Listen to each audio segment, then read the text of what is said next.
ভারতের প্রতি হাসিনার অবদান মনে রাখার অনুরোধ প্রবীণ কংগ্রেস নেতার, তাকে আমৃত্যু ভারতে রাখার প্রস্তাব। জোরালো হচ্ছে হাসিনার ভাগ্নে ব্রিটিশ মন্ত্রী টিউলিপকে অপসারণের দাবি। কারা হতে পারেন টিউলিপের বিকল্প? গাজাকে নরক বানাতে ট্রাম্পের হুমকির দিন থেকেই পড়ছে মার্কিন নগরী। একে যুদ্ধ অবস্থার সাথে তুলনা বাইডেন। আসসালামু আলাইকুম, দেখছিলেন বাংলাভিশন ওয়ার্ল্ড নিউজ হেডলাইন। পালিয়ে ভারতে আশ্রিত বাংলাদেশের সাবেক প্রধানমন্ত্রী শেখ হাসিনাকে আমৃত্যু সেখানে থাকতে দেওয়ার অনুরোধ জানিয়েছেন প্রবীণ কংগ্রেস নেতা মণিশঙ্কর আইয়ার।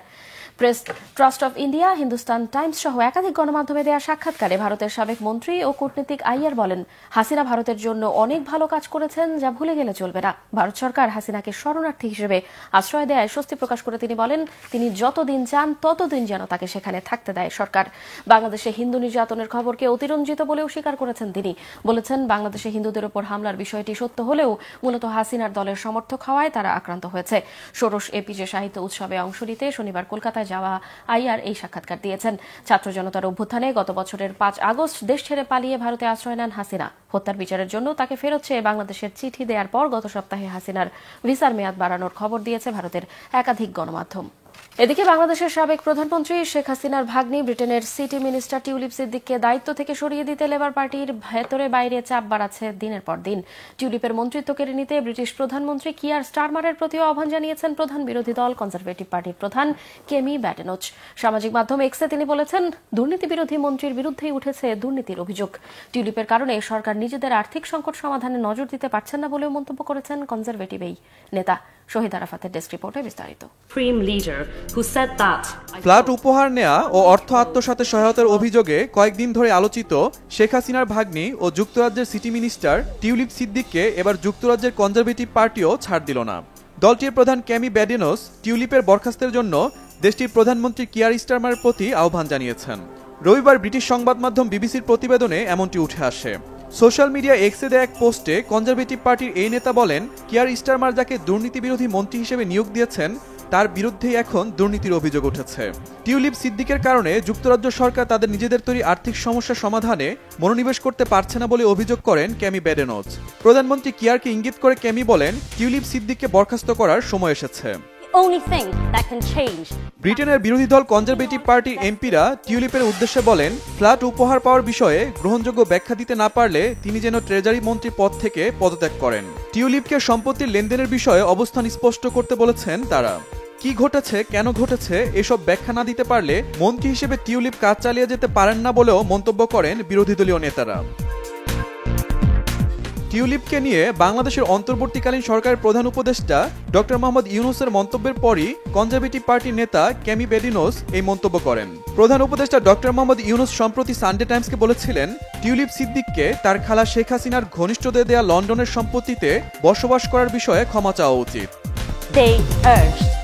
ব্রিটেনের ক্ষমতাসীন লেবার পার্টির মন্ত্রী টিউলিপ সিদ্দিকের প্রধান কাজ যুক্তরাজ্যের অর্থবাজারের ভেতরের দুর্নীতি সামাল দেয়া। কিন্তু সম্প্রতি ফ্ল্যাট উপহার নেয়া এবং বাংলাদেশে পারমাণবিক বিদ্যুৎ কেন্দ্র ইস্যুতে অর্থ আত্মসাতে সহায়তার অভিযোগে তিনি ব্যাপকভাবে আলোচিত হয়েছেন। এরপরই তার বিরুদ্ধে তদন্ত শুরু করে দুদক। শহীদ আরাফাত, বাংলাভিশন নিউজ ডেস্ক। এদিকে ব্রিটিশ মন্ত্রী টিউলিপ সিদ্দিকের দুর্নীতির অভিযোগের আমলে নিয়ে তাকে মন্ত্রিসভা থেকে সরিয়ে দেওয়ার দাবি তুলেছেন যুক্তরাজ্য বিএনপির সভাপতি এম.এ. মালিক। টিউলিপকে নিয়ে বিব্রতকর অবস্থায় পড়া ব্রিটিশ প্রধানমন্ত্রী কিয়ার স্টারমারের নেতৃত্বাধীন সরকারও শেষমেশ বিকল্প খুঁজতে শুরু করেছে।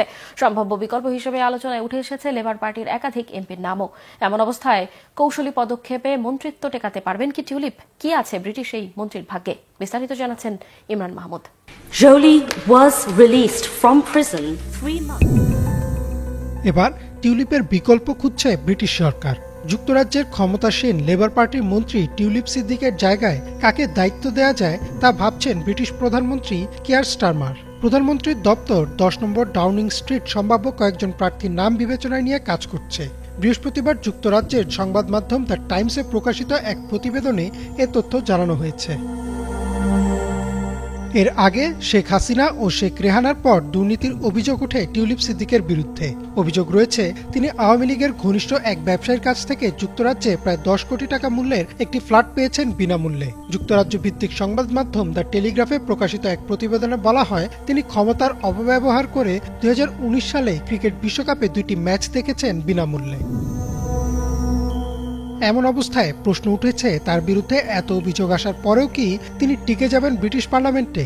যুক্তরাজ্য বিএনপির সভাপতি এম এ মালিক শনিবার রাতে এক প্রশ্নের উত্তরে বলেন, যুক্তরাজ্যের ইতিহাসে যদি কোনো মন্ত্রীর বিরুদ্ধে যে কোনো অভিযোগ ওঠে তাহলে তাকে পদ থেকে সরানো হয়। ব্রিটিশের হিস্ট্রিতে কারো বিরুদ্ধে যদি সত্য হোক আর মিথ্যা হোক কোনো স্ক্যান্ডেল যদি হয়, এটার সাথে সাথে রিজাইন করা হয়।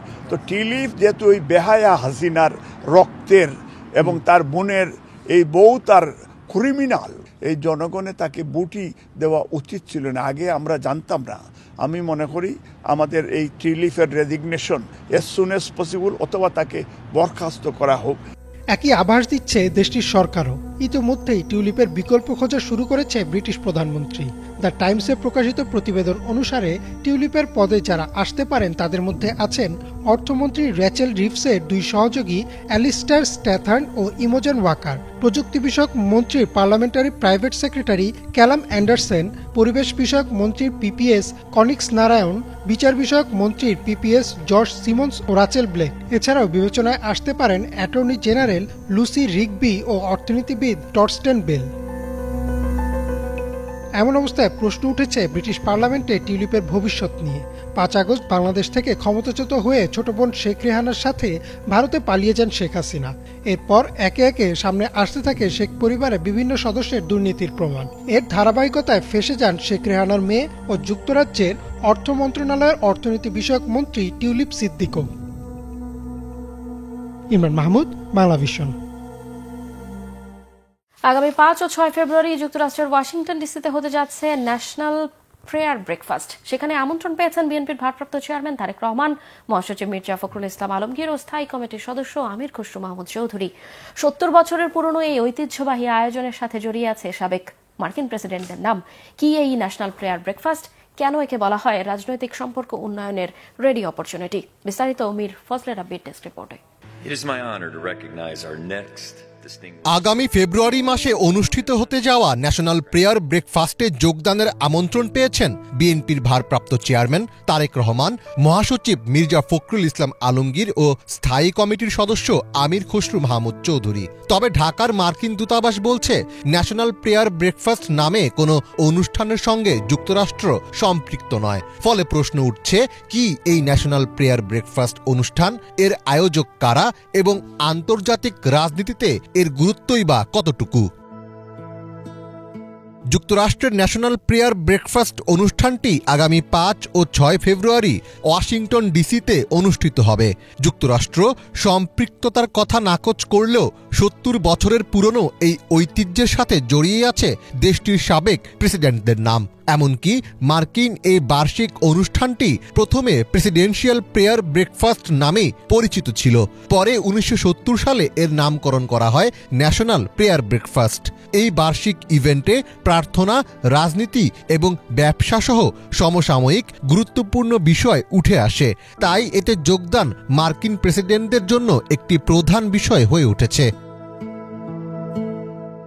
বাইবেলের জন ২১ অধ্যায়ের বিবরণ অনুযায়ী যিশু তার কয়েকজন বন্ধুদের তিবেরিয়াস সাগরের তীরে সকালের খাবারের আমন্ত্রণ জানান। সেই ব্রেকফাস্টে তিনি ঐশ্বরিক শক্তিতে প্রচুর মাছ ধরেন।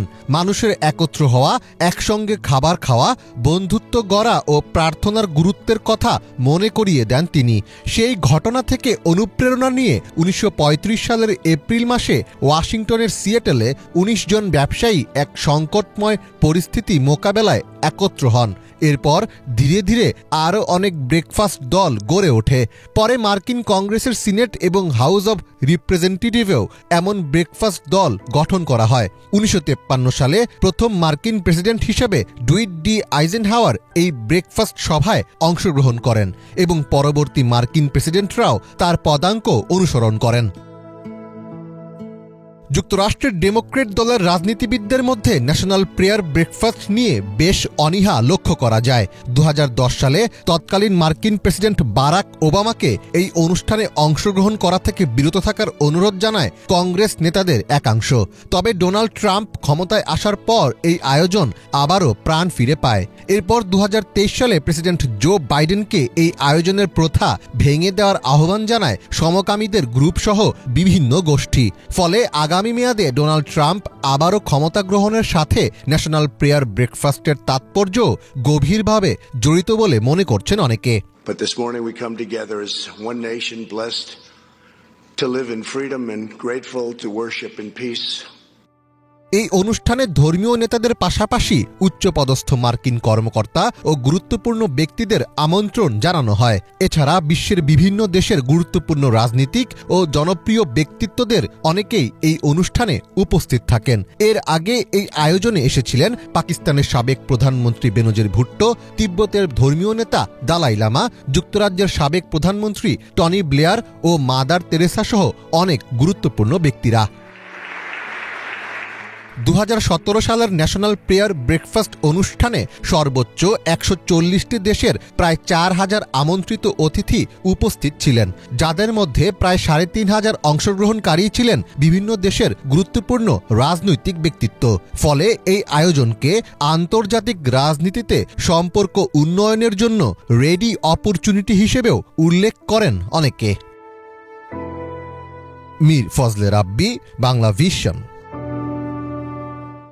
পাকিস্তানের মিশন প্রধানদের জন্য ঢাকা থেকে ছাড়পত্র নেয়ার বিধিনিষেধ তুলে নিয়েছে বাংলাদেশ, এমন খবর প্রকাশ করেছে পাকিস্তানের একাধিক গণমাধ্যম। পাকিস্তানের সংবাদ মাধ্যম দ্য ডনে প্রকাশিত প্রতিবেদনে জানানো হয়েছে, পাকিস্তানের লাহোরে গত শনিবার Lahore chamber of commerce and industries LCCI-তে বাংলাদেশের হাইকমিশনার ইকবাল হুসাইন এই সুখবর দিয়েছেন। তিনি জানান, বাংলাদেশের বর্তমান সরকার ভিসা দেওয়ার সময় পাকিস্তানের মিশন প্রধানদের জন্য ঢাকা থেকে ছাড়পত্রের বাধ্যবাধকতা তুলে নিয়েছে। সম্পর্ক এগিয়ে নেওয়ার জন্য দুদেশের মধ্যে বাণিজ্য ও বিনিয়োগ বাড়ানোই হবে সর্বোচ্চ অগ্রাধিকার। এদিকে LCCI সভাপতি মিয়া আবুজার সাদ জানিয়েছেন, 2024 অর্থ বছরের প্রথম 5 মাসে পাকিস্তান থেকে বাংলাদেশ পণ্য রপ্তানি বেড়ে $314 বিলিয়ন পৌঁছেছে, যেখানে বাংলাদেশ থেকে পাকিস্তানে আমদানি হয়েছে $31 বিলিয়ন পণ্য। অদূর ভবিষ্যতে দুদেশের মধ্যে বাণিজ্য $2 বিলিয়ন উন্নত করার দৃঢ় আশাবাদও প্রকাশ করেছেন LCCI সভাপতি। যুক্তরাষ্ট্রের লস অ্যাঞ্জেলসে ছড়িয়ে পড়া ভয়াবহ দাবানলে এখন পর্যন্ত 16 জনের মৃত্যু হয়েছে, ক্ষতিগ্রস্ত হয়েছে 12,000-এরও বেশি ঘরবাড়ি ও স্থাপনা। মঙ্গলবার থেকে শুরু হওয়া এই দাবানলে 5 দিনে পুরোপুরি নিয়ন্ত্রণে আনতে পারেনি ফায়ার সার্ভিসের কর্মীরা। অনাবৃষ্টি আর তীব্র বাতাসে আগুন নেভাতে হিমশিম খাচ্ছেন তারা। আগুন নিয়ন্ত্রণে আনতে ব্যবহার করা হচ্ছে বিশেষ বিমান ও হেলিকপ্টার। লস অ্যাঞ্জেলসের 4টি এলাকায় এখনও আগুন জ্বলছে, নতুন করে আরও 1000 একর এলাকায় আগুন ছড়িয়ে পড়েছে। এ পর্যন্ত 1.5 লাখেরও বেশি বাসিন্দা ঘরবাড়ি ছেড়ে নিরাপদ আশ্রয়ে গেছে। আরও 1 লাখেরও বেশি বাসিন্দার জন্য অবিলম্বেই এলাকা ছাড়ার নির্দেশনা জারি করেছে স্থানীয় প্রশাসন। লস অ্যাঞ্জেলসের পরিস্থিতিকে যুদ্ধক্ষেত্রের সাথে তুলনা করেছেন মার্কিন প্রেসিডেন্ট জো বাইডেন। ফিলিস্তিনের উত্তর গাজায় বোমা বিস্ফোরণে দখলদার ইসরায়েলের 4 সেনা নিহত হয়েছে। এই ঘটনায় আহত হয়েছে আরও 6 জন সেনা, 2 জনের অবস্থা গুরুতর। উত্তর গাজার বেইত হানুনে ফিলিস্তিনের স্বাধীনতাকামী সংগঠন হামাসের পেতে রাখা বোমা বিস্ফোরণে শনিবার এই হতাহতের ঘটনা ঘটে। এই নিয়ে হামাসের বিরুদ্ধে স্থল অভিযানে থাকা ইসরায়েলি সেনাদের নিহতের সংখ্যা বেড়ে দাঁড়িয়েছে 402 জনে। এদিকে গাজার জাবালিয়ার ইসরায়েলি বাহিনীর হামলায় অন্তত 8 জন ফিলিস্তিনি নিহত হয়েছে। হামলা অব্যাহত আছে গাজার হাসপাতাল, আশ্রয়কেন্দ্র সহ বেসামরিক সব অবস্থানে। এই নিয়ে 14 মাসেরও বেশি সময় নেতানিয়াহু বাহিনী গাজায় হত্যা করেছে 46,500 জনেরও বেশি ফিলিস্তিনিকে। অন্যদিকে যুদ্ধবিরতির চুক্তি ভঙ্গ করে দক্ষিণ লেবাননে হিজবুল্লাহ যোদ্ধাদের লক্ষ্য করে হামলা অব্যাহত রেখেছে দখলদার ইসরায়েল।